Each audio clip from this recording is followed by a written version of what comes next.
గ్రామ పంచాయతీ సిబ్బంది 13 రోజులుగా సమ్మె చేస్తున్న రాష్ట్ర ప్రభుత్వం కార్మికుల సమస్యలపై చర్చకు పిలవకపోవడం అన్యాయమని సిఐటియు జిల్లా ఉపాధ్యక్షులు ముచుం ఆనంద్ కుమార్ అన్నారు.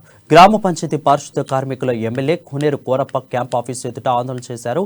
పలు డిమాండ్లతో కూడిన వినతి పత్రాన్ని ఎమ్మెల్యే తనయుడు కోనేరు వంశీకి ఇచ్చారు. ఈ సందర్భంగా గ్రామ పంచాయతీ సిబ్బంది స్వీపర్లుగా, పారిశుద్ధ్య కార్మికులుగా, పంపు ఆపరేటర్లుగా, ఎలక్ట్రీషియన్లుగా, డ్రైవర్లుగా, కారుపోట్లుగా, బిల్లు కలెక్టర్లుగా వివిధ కేటగిరీలో పనిచేస్తున్నారని అన్నారు.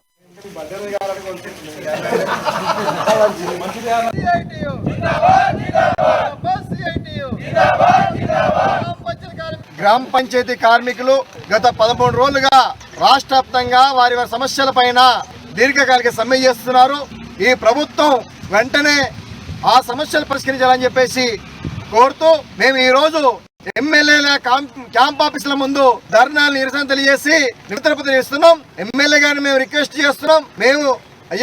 మేము చేసే పని పాచి పని, మేము చేసే పని గలీజ్ పని, మా పనికి తగిన వేతనం ఇవ్వండి, మమ్మల్ని పర్మనెంట్ చేయాలని చెప్పేసి మీరు అసెంబ్లీలో మాట్లాడాలా, మంత్రితో మాట్లాడాలా, ముఖ్యమంత్రితో మాట్లాడాలని చెప్పేసి ఇవాళ